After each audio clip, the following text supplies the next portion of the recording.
அஸ்ஸலாமு அலைக்கும். Welcome to கayaladupangarai.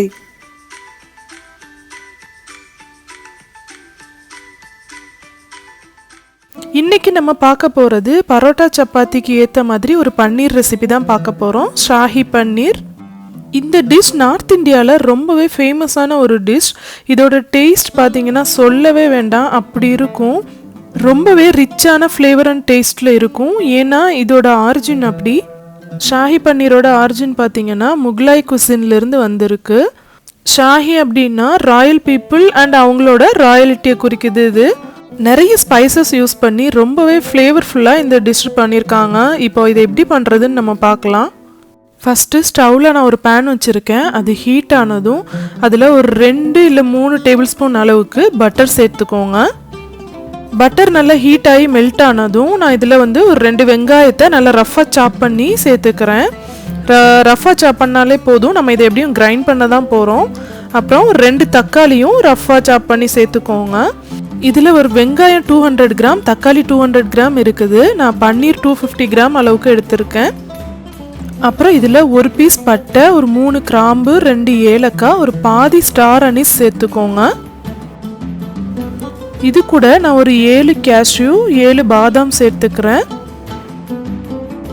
இது எல்லாத்தையும் நல்லா ஒரு மிக்ஸ் பண்ணி விட்டுருங்க. மிக்ஸ் பண்ணிட்டு இது கூட ஒரு 1/2 கப்பு தண்ணி ஊற்றிக்கோங்க.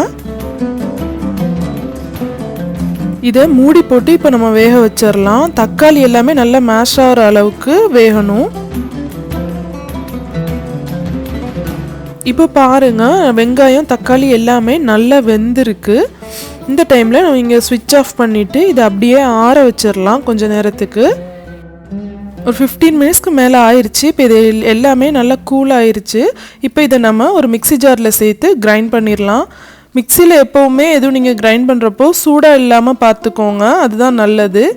இப்போ இதில் ஒரு 1/2 கப்பு தண்ணி சேர்த்துக்கோங்க. தண்ணி சேர்த்து இதை நல்லா பேஸ்ட்டாக அரைச்சி எடுத்துக்கலாம். இப்போ இது மாதிரி ஒரு ஸ்ட்ரெயினர் வச்சுக்கோங்க. இப்போ நம்ம இந்த தக்காளி பேஸ்ட்டை இதில் ஸ்ட்ரெயின் பண்ணி எடுத்துடலாம். நீங்கள் இதை அப்படியே கூட சேர்க்கலாம், பட் நீங்கள் இதை இப்படி வடிகட்டிட்டு சேர்க்குறப்போ அந்த கிரேவி ரொம்பவே ஸ்மூத்தியாக, ரொம்ப சில்கியாக உங்களுக்கு கிடைக்கும். ரெஸ்டாரண்ட்ஸில் சாப்பிட்ற மாதிரி ரொம்ப நல்லா இருக்கும்.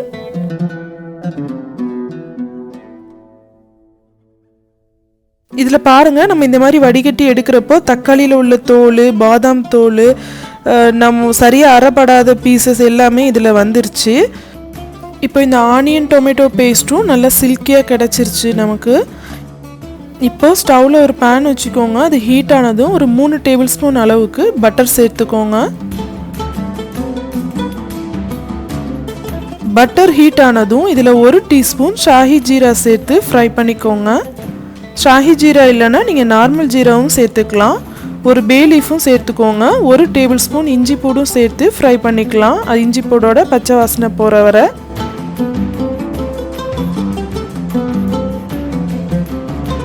இஞ்சி பூடு ஃப்ரை ஆனதும் 1/4 டீஸ்பூன் மஞ்சள் தூள், 1 teaspoon Kashmiri red chilli powder சேர்த்துக்கோங்க.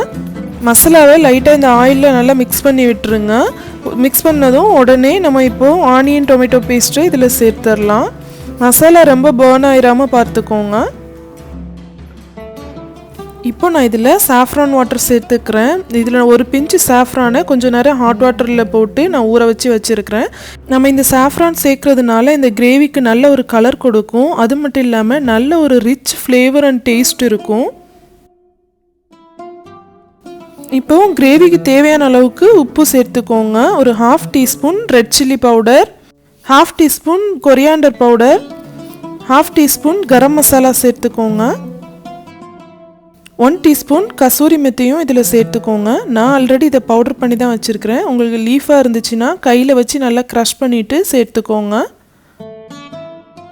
இது எல்லாத்தையும் நல்லா மிக்ஸ் பண்ணி விட்டுருங்க. இப்போ நம்ம இதில் பன்னீர் சேர்த்துடலாம். நான் ஒரு 250 கிராம் அளவுக்கு பன்னீர் எடுத்துருக்கிறேன். இப்போ நம்ம பண்ணியிருக்கிற கிரேவிக்கு 250 கிராமில் இருந்து 300 கிராம் வரை நீங்கள் பன்னீர் சேர்த்துக்கலாம். இந்த பன்னீரை நல்லா கிரேவியில் ஃபுல்லாக நல்லா மிக்ஸ் ஆகிற மாதிரி மிக்ஸ் பண்ணி விட்டுருங்க. மிக்ஸ் பண்ணி விட்டுட்டு இதை மூடி போட்டு நம்ம வேக வச்சிடலாம்.